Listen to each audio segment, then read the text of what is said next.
They've seen our envoys, ignored our emissaries, rejected our trade offers, and worst of all, growled Grand Vizier Trolloc of the Threxorian caste, they haven't even bothered to insult us properly.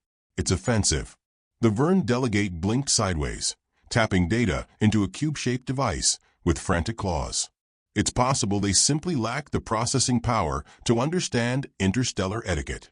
I suggest sterilization and re-education, perhaps through neural absorption scrolls. General Korvax of the Krelvax war clan leaned back, tusks twitching in disdain. Or they're smarter than you, which wouldn't take much. Trolloc hissed. Primitive creatures clinging to their single sun. Do they really believe their rock holds any power? A slow hologram whirred to life in the center of the chamber. An image of Earth spun serenely in the void, blue and green and maddeningly quiet. Next to it hovered the seal of the United Terran Assembly. Below it a new message, short, confusing, and typically human. To the esteemed members of the Galactic Council, thank you for your repeated attempts at contact. We sincerely appreciate your interest in our planet. A representative from Earth will be arriving shortly to engage in dialogue. Please prepare coffee. Strong. With cordial regards. United Terran Assembly. There was silence. Coffee, croaked the Verne, translating the term in 4 dialects before giving up. Is that a chemical weapon? Shortly, sneered Trolloc. They dare to dictate timelines? We're the Empire. Korvax stared at the message, one scarred finger twitching along the armrest of his chair. They've been listening, learning, and now they send someone. They finally respond with a drink order, muttered a smaller delegate, more amused than alarmed. Amid the muttering, a private channel flickered inside Korvax's helm. A tactical AI fed him whispers from the far reaches of the galaxy. Human vessels appearing in systems for fractions of a second, vanishing without trace. Orbiting, mapping, waiting. I advise caution, Korvax growled. Trolloc scoffed. You always do. That's why your species is extinct in every sector but one. I have scars. You have silk. And with that, the chamber erupted into ceremonial chaos. Delegates bickered about hosting protocols, diplomatic etiquette, and whether or not Earth's representative would be allowed to bring weapons in disguise, as humans were apparently known to hide explosives in musical instruments and sandwiches alike.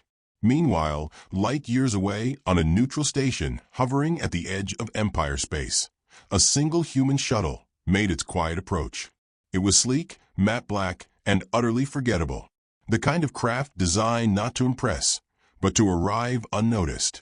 Its only marking was a small decal on the hull, a steaming mug with a smiley face, and the words caution. Contents may end civilizations. Inside the shuttle, Ambassador Cole Maddox adjusted his tie in the reflective paneling, squinting slightly. He had the kind of face you'd find behind a diner counter at 2 a.m., friendly, lived in, and difficult to remember. His gray eyes were calm. His blazer was patched. His boots were worn but polished. And tucked beneath his coat, clipped to a magnetic harness, was a small black bird with iridescent feathers. Ready, treason? He murmured. The bird blinked red. Cole tapped the edge of a datapad and scrolled through notes. Species profiles, psychological profiles, linguistic cues. He read them not like a diplomat preparing for discussion, but like a hunter reviewing tracks. Then he smiled, charming, unassuming, and completely disarming. The shuttle docked. Station officials, 3 reptilian attendants, and 1 protocol droid, stood stiffly as the human emerged. One of them sniffed the air and recoiled. What is that smell? Cole held up a thermos. Colombian roast. Want some? The question was met with blank stares. Cole chuckled, stepped forward, and handed each of them a small gift bag. Inside, a duct tape roll, a chocolate bar, and a sticker of Earth with the caption "Home of the Mildly Annoyed." The doors to the grand hall opened. Trumpets blared. Glowing banners unfurled. And every eye turned to the lone human as he walked into the highest court of the known galaxy, chewing gum and sipping coffee like it was Sunday brunch. Trolloc stood tall, all shimmering robes and contempt. You are Cole Maddox? Cole nodded. Ambassador. pleased as a possum in a pantry. The translator glitched. Korvax's eyes narrowed. We expected something more formal, Trolloc sniffed. Cole looked around. You know, where I come from, we don't usually throw parades for the people we plan to boss around. But hey, I appreciate the enthusiasm. He walked to the center of a chamber and set his thermos on the ceremonial dais. Trolloc regained composure. Let us begin. Earth is hereby invited to join the Galactic Empire as a vassal world. Refusal will be met with disciplinary measures, including but not limited to orbital correction, species pruning, and assimilation training. Cole paused, smiled again. That's a mighty generous offer. But I gotta ask, do y'all usually send invitations after burning border colonies and abducting research teams? There was an uncomfortable shift in the room. We believed Earth would understand strength, said Trolloc. Cole leaned forward slightly, voice dropping half an octave. Oh, we understand strength. We just don't brag about it with capes and fanfare. We tend to keep ours in silos. You know, just in case.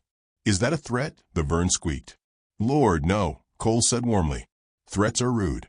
This is just context. Trolloc hissed. You bring insults and idioms. You hide behind smiles. Is Earth incapable of serious diplomacy? Cole's gaze turned glassy for a heartbeat. My job's not to be serious, he said softly. My job is to talk real slow, real polite, so y'all don't notice we're already 3 steps ahead. Korvax's breathing changed. The Threxorian flared his robes. Then we are wasting time. Prepare the draft of annexation. Cole reached into his coat and placed something else on the dais. A Rubik's Cube. Bright, unsolved, and ticking faintly. Thought you might enjoy a challenge, he said. What is this? A gift. Puzzle from home. You twist it around. Try to make the colors line up. Simple. Elegant. Maddening. Korvax rose from his seat. Enough. Human, explain your true purpose here. Cole sipped his coffee. I came here to answer your call. You've been shouting at Earth for 200 years. We figured might as well see what all the fuss was about. You mock us. I do it with love. Then prepare for consequence. Cole looked up just as the ambient lights flickered. Oh, he murmured. Right on schedule. From deep in the floor, beneath the dais, a low hum began. The Rubik's Cube glowed faintly blue. The lights dimmed again, then steadied. What is this? Shouted the Vern, panic seizing his voice. Cole straightened his tie. Signal piggyback. That little toy just told our ships where you keep your real defenses. You should have checked for encrypted emitters inside the white squares. Trolloc lunged. Guards. Disarm him. Cole raised a hand, calm. No need. I'm not armed. Then the bird on his shoulder blinked. A red light flared in its eye. Korvax reached for his blade. Too late. Across the galaxy, unseen to those in the room, the Terran fleet stirred. Ships with no insignia. Engines silent. Cannons cold. Waiting for a whisper. And the whisper had just been sent. Cole looked around one last time. Thank you for the coffee, he said, tipping an invisible hat. Now if you'll excuse me, y'all might want to duck. The lights cut out completely, and the room plunged into silence. The lights returned a moment later, too quickly for any dignified panic to fully form, but just long enough to allow a silence, so sharp it felt like the entire chamber had inhaled and forgotten how to breathe. Most of the alien delegates stood stiff, confused. A few had drawn defensive weapons in ungraceful panic, energy blades and quantum nullifiers trembling in uncertain hands. One Vern had collapsed entirely, still twitching against the floor. Cole hadn't moved. He stood exactly where he had before, thermos in one hand, Rubik's Cube still spinning slowly at the center of the dais. A soft beeping from within it pulsed like a heartbeat. You all right there, Ambassador? Cole asked casually, glancing toward a delegate who appeared to be reconsidering every major life decision. The Threxorian delegation bristled. This is unacceptable. Trolloc bellowed, voice echoing. You breach protocol. You sabotage our systems. Cole looked genuinely offended. Me? Sabotage? Nah. You must have had a surge in your power relay. Maybe someone installed your converters backward. Humans have this saying, always check your plugs. Common mistake.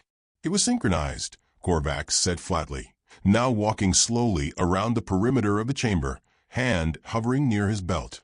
Too precise to be accidental. Cole smiled. Are you always this suspicious, General, or do I just bring it out in people? Trolloc pounded a clawed fist on his lectern. You will explain yourself, or this summit ends in chains. Cole took another sip of his coffee, eyes bright with mock innocence. That's your opening demand? Chains? Y'all need a new PR team. You insult this council with your casual threats. I've done no such thing, Cole said politely. And if I had, you'd already be missing at least one moon. This is just a friendly chat. Scout's honor. That is a human militant organization, muttered the Vern, from where he'd recovered and now sat nervously rechecking his security feed. Cole snapped his fingers. Sharp one. He's been reading up. I've read the files, Korvax muttered. There's nothing casual about the human species. There it was. Cole's smile never changed, but his eyes acknowledged it just slightly. Y'all read the surface, he said softly. You studied our weapons, our history, our wars. But you still think we're irrational, violent, incapable of strategy. Because we're loud. Because we tell jokes. Because we name warships after cartoon characters and snack foods. A small ripple of murmurs passed through the delegates. See where we're from, Cole continued, voice quieter now. We believe in hiding teeth behind a grin. It's cultural. A friendly tone, even when we're inches from swinging. Keeps people guessing. Keeps them off balance. Deception, Trolloc hissed. Adaptability, Cole corrected. You call it chaos. We call it Tuesday. Korvax approached the dais. Why now? Why come at all, if your kind had the upper hand this entire time? Cole leaned against the edge of the dais, relaxed.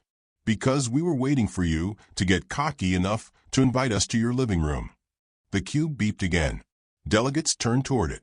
Someone, a curious insectoid from the lower chambers, approached, extended a trembling limb, and rotated one face of the cube. The entire eastern wing of the council station dimmed for 2 seconds. When the lights returned, the galaxy-wide communication hub, a massive crystalline orb embedded in the wall, began to cycle static. Silence filled every channel. No data entered. No data left. Oh, Cole muttered, mock serious. That's probably going to be a problem.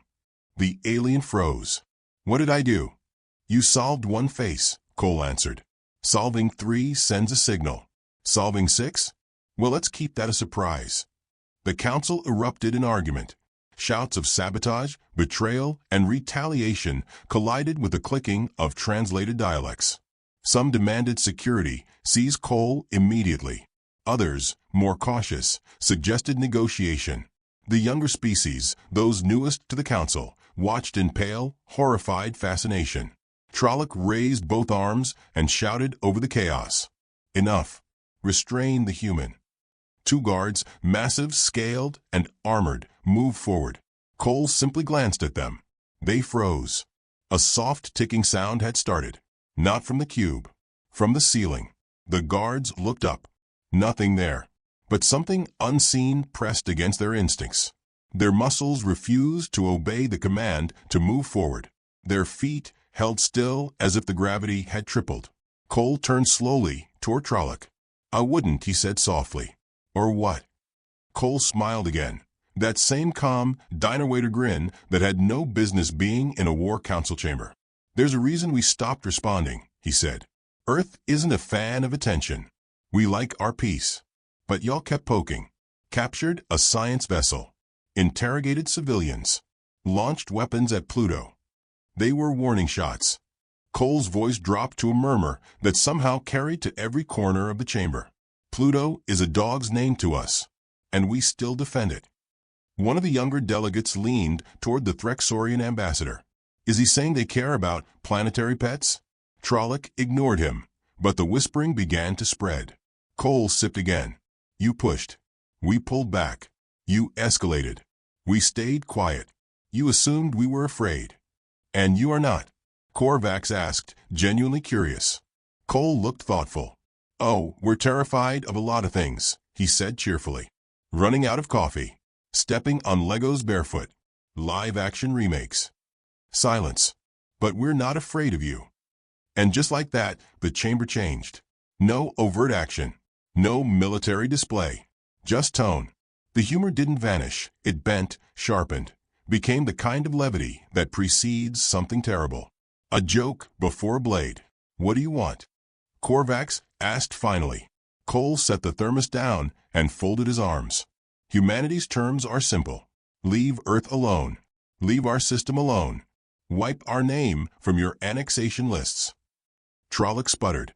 You are in no position to make demands. I'm not making demands, Cole corrected, tapping the cube. I'm offering you the kindest deal you're ever going to get. The insectoid delegate blurted. And if we refuse? Cole looked at him with a kind of pity usually reserved for children walking into traffic. Then we solved the rest of the cube. At that exact moment, one of the outer delegates received a private ping, an internal alert. Against all regulations, they activated their internal communicator, flicking a tiny screen to life. The blood drained from their face. Speak, Trolloc snapped. The delegate's voice trembled. Our northern fleet has gone dark. All 48 ships. Simultaneously. No signs of attack. Just gone. Korvax was already checking his own intel feed. Silence. Then, Sector 6. Same thing. No response. Blacked out. Trolloc spun. This is coordinated deception. No, Korvax said quietly. This is coordinated war. Cole looked almost embarrassed. Sorry, he said. We like to multitask. More alerts. Across the chamber one by one, delegates confirmed the same. Communications gone, fleets unresponsive, planetary defense nets flickering offline. Who is doing this? The Vern demanded. Cole didn't answer. Instead, the bird on his shoulder blinked again, its wings spreading slightly. Its feathers shimmered, then rippled into transparent panels, tiny directional arrays. Treason wasn't a pet. It was a node, a live uplink. The cube stopped spinning. It clicked softly. One face turned white. Cole's voice was calm, but now devoid of all amusement. You made the mistake of thinking the smile was the threat. The room held its breath. He reached toward the cube. Delegates backed away. Then, just before his fingers reached it, Cole paused. Let me ask y'all something. You ever wonder why we didn't conquer space earlier? No one spoke. It's not because we couldn't. It's because we didn't want to. Lies, Trolloc spat.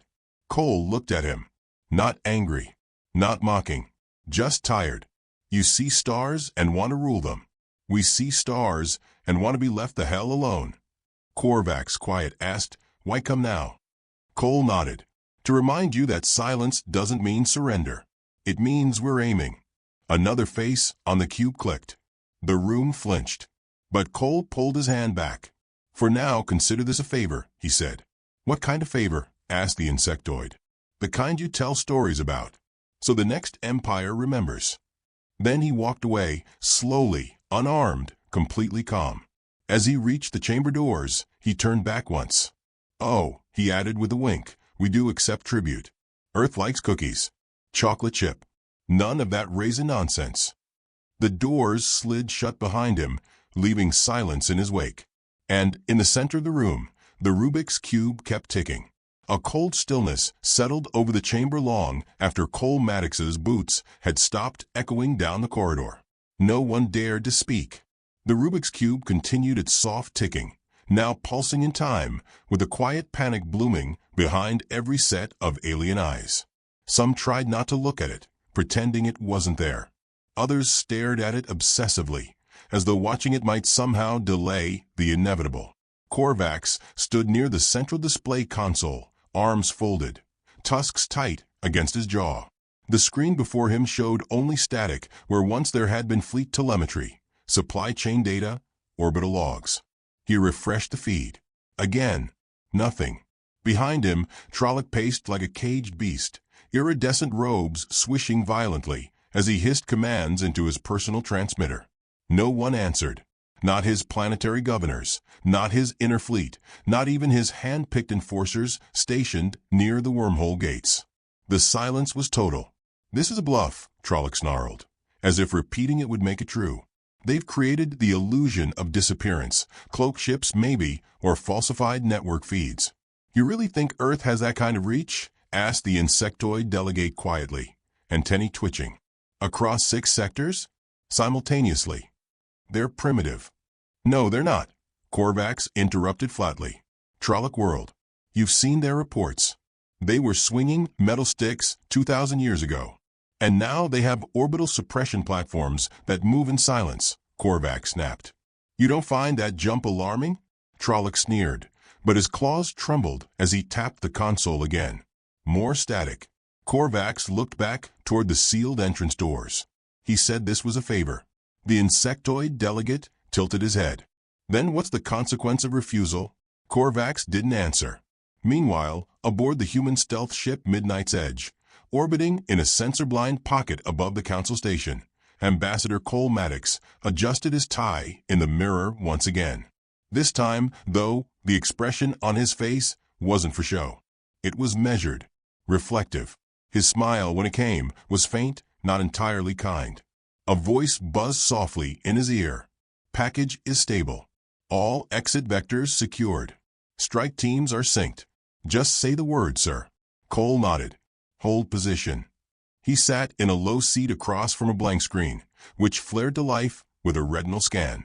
A series of feeds, interior surveillance from the council chamber, long-range footage of cloaked Terran warships positioned in staggered concentric rings across the sector, and a blinking notification labeled Cube Sync Status, 85%.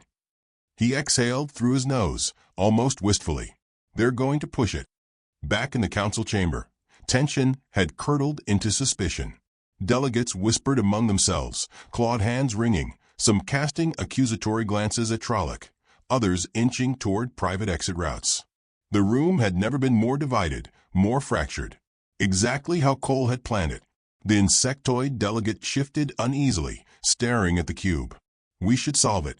Call their bluff. No, Korvax barked. That's not how humans bluff. You don't threaten to erase fleets unless you're prepared to erase planets. But they haven't fired, Trolloc hissed. They're waiting, hesitating. That shows weakness. They're waiting for us to give them a reason, Korvax replied grimly. At that moment, another delegate's console chirped, a rare sound in the storm of silence. All heads turned. I have a signal, the delegate said, voice trembling. Just one. It's from Sector 23, a civilian broadcast hub. Put it on, Korvax ordered. The main holo-display shimmered to life. A static-washed image of a burning city filled the screen, towers collapsing into clouds of smoke and molten glass. Cries of confusion echoed in the background. Emergency sirens. Then, through the crackling distortion, a voice broke through, clear, precise, terrifyingly calm. This is Admiral Lane Carter of the United Terran Assembly. Sector 23 has been declared an illegal staging ground for aggressive galactic encroachment. The United Assembly does not recognize your claim to this territory. Defensive countermeasures have been applied. Further aggression will result in finality. The broadcast cut out. Trolloc staggered backward. They destroyed a city? Correction, Korvax said, jaw tight. They removed a threat. You cannot justify this. Cole's voice crackled through the chamber, now piped in directly through the comms feed. I can justify a lot, he said, especially after y'all tried to annex our solar system and labeled our children as bioassets of interest. Everyone turned to the speakers, as if he'd physically walked back in. Cole continued smoothly. Consider that a lesson. Don't poke bears. Don't label apex predators as interesting biological fauna.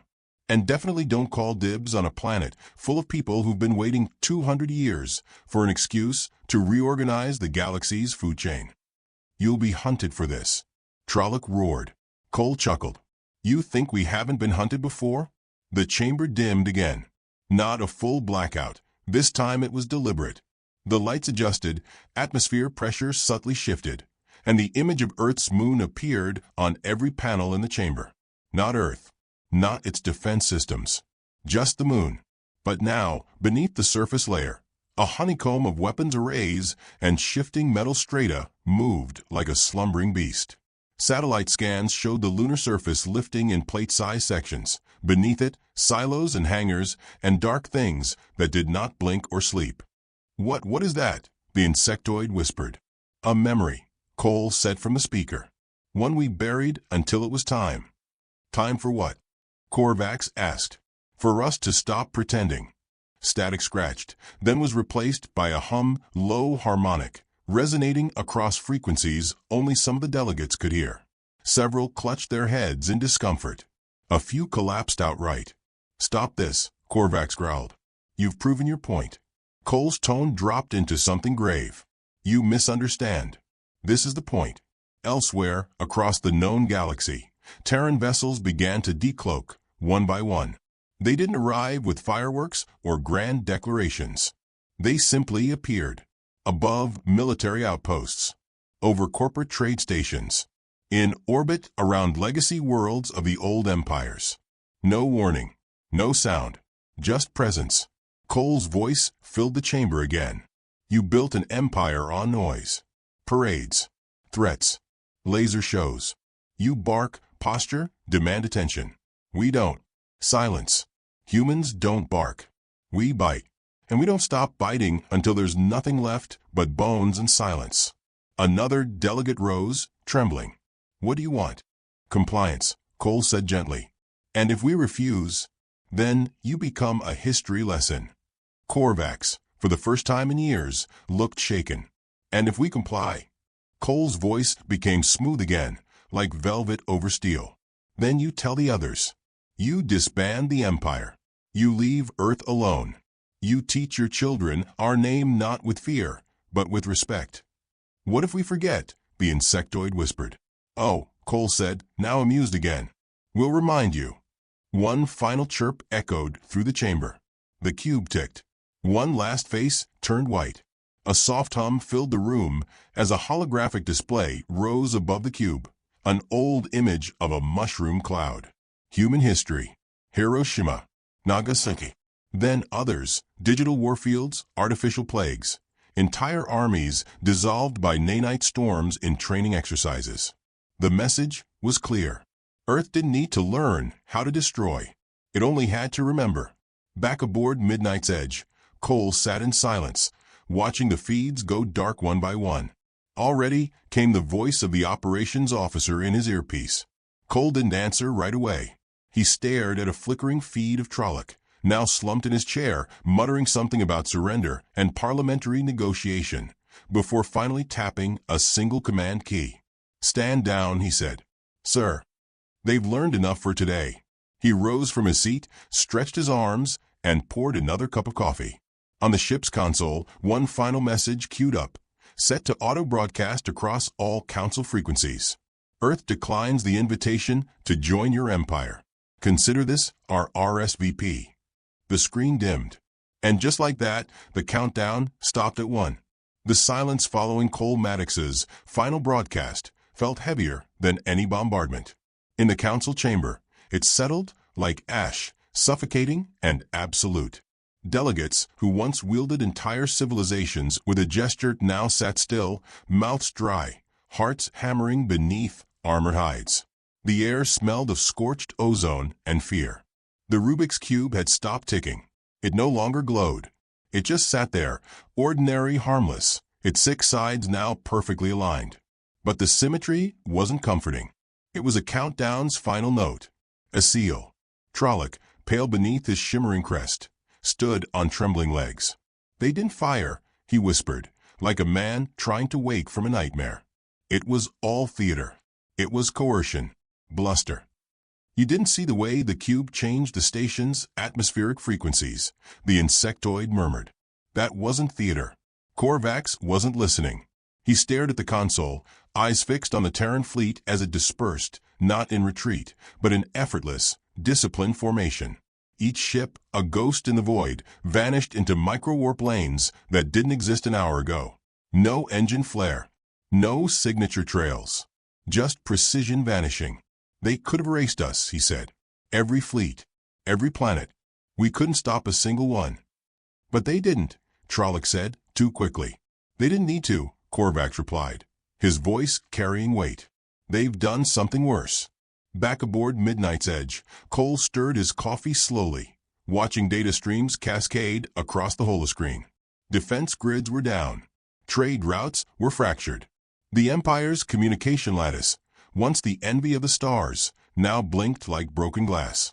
And yet, no lives had been taken in the council chamber. Not one building razed. Not one weapon fired in anger from the human fleet. They hadn't made war. They'd made a memory. A lesson. Behind him, his operations officer, Lieutenant Daria Khan, stepped forward, arms folded. All targets disengaged. Local resistances evaporating. No retaliation attempts. Of course not, Cole said. You want me to deliver the follow-up terms? He took a slow sip and nodded. Just the one file. Daria tapped a button. A single encrypted packet began transmitting to every major node of the Galactic Empire. Legally binding, psychologically tailored, impossibly clear. The Human Non-Aggression Pact, terms of cosmic neutrality. The message came without negotiation. It wasn't a treaty. It was an ultimatum disguised as mercy. Earth wouldn't conquer. It didn't need to. In the vast council chamber, delegates watched the document unfold, word by word, across the central holodisplay. Earth will not engage in galactic politics. Earth will not interfere in alien commerce or expansion. But Earth is not to be crossed, coerced, conscripted, or considered a subject of empire. Earth does not kneel. Earth does not warn twice. Each line was simple, clean, executable, except for the final clause. To violate this agreement is to surrender the right to be remembered. The room fell into stunned silence again. Not one among them misunderstood. They wouldn't be attacked. They would be erased. Strategically. Elegantly. Completely. They're not fighting a war, the insectoid whispered. They're writing a doctrine. Korvax stood straight, jaw clenched. No. They're becoming myth. Far above the station, Earth ships left nothing behind but ripple trails in space-time and a whisper in the ionosphere. The silence of their exit was louder than any engine could have been. On one outer rim world, a planetary governor wept as a fleet of Terran drones dismantled an orbital weapons platform midair, screws and steel separating in surgical unison before each piece was neatly atomized. The humans had arrived, disarmed an empire's stronghold without killing a soul, and left a mug of coffee on the console in parting. The label read, "You're welcome." At the edge of the Orion expanse, a Krelvax war brigade found their weapons cache reprogrammed to self-vaporize upon unauthorized launch. In its place, a human AI construct offered music, Beethoven's Ninth Symphony, and a list of reasons why provoking humanity was a poor business decision. 1 billion beings across 1,000 systems woke up to the same realization. The empire was gone. Not toppled. Not conquered. Nullified. Reduced to whispers and scattered echoes of failed pride. Back on Midnight's Edge, Daria raised an eyebrow at Cole. They'll hate us. They already did. They'll fear us. They should. And the council? Cole sighed. They'll do exactly what we want them to do. Retreat into their holes and rewrite history with just enough truth to make the lie hurt. He stood, stretched his arms behind his back, and took one last look at the Rubik's Cube displayed on screen. You know what people forget about puzzles, he said. Daria smirked. That they're just games? Cole shook his head. That you can always take them apart and put them back together your own way.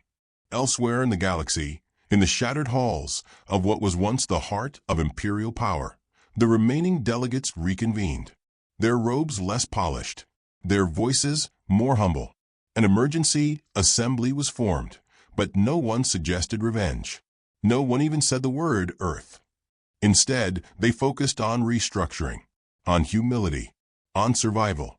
The insectoid delegate proposed a motion to record the human encounter as a protected historical archive, unaltered, permanently encrypted, and taught in every galactic education system. It passed unanimously. Its title? The Day the Empire Was Erased. On the final page, a quote was etched from memory, from the words of the man who never raised a weapon but conquered with posture alone. We are not conquerors. We are reminders. You looked into the abyss, and saw your reflection. Earth simply held the mirror. Years passed. The Empire splintered into neutral coalitions. Fearful, respectful. A quiet galaxy returned to its own petty squabbles. But none dared knock on Earth's door again. No fleets parked near Jupiter. No probes skimmed Neptune's clouds. Mars became a polite suggestion rather than a conquest target. And Earth? Earth went quiet again. The humans returned to their weird holidays, their barbecues, their habit of naming death machines after candy. They continued developing technologies far beyond what they shared. Not because they needed more power, but because preparation was a reflex, not a reaction. In an old hangar under Antarctica, deep beneath black ice, a vault opened once every few years. Inside, silent observers monitored galactic transmissions, not as participants, but as shepherds with teeth. Cole Maddox eventually retired. His name became legend, a cautionary tale. Some aliens believed he was still watching, sipping his coffee, smiling at the stars. They weren't wrong. Because in the orbit of a nameless moon, drifting silently in a region once ruled by the Council, a Terran satellite blinked online. Its name? Mirror. Its message? Still watching. And somewhere in a part of the galaxy where the stars seemed just a little quieter, that was enough to keep the peace.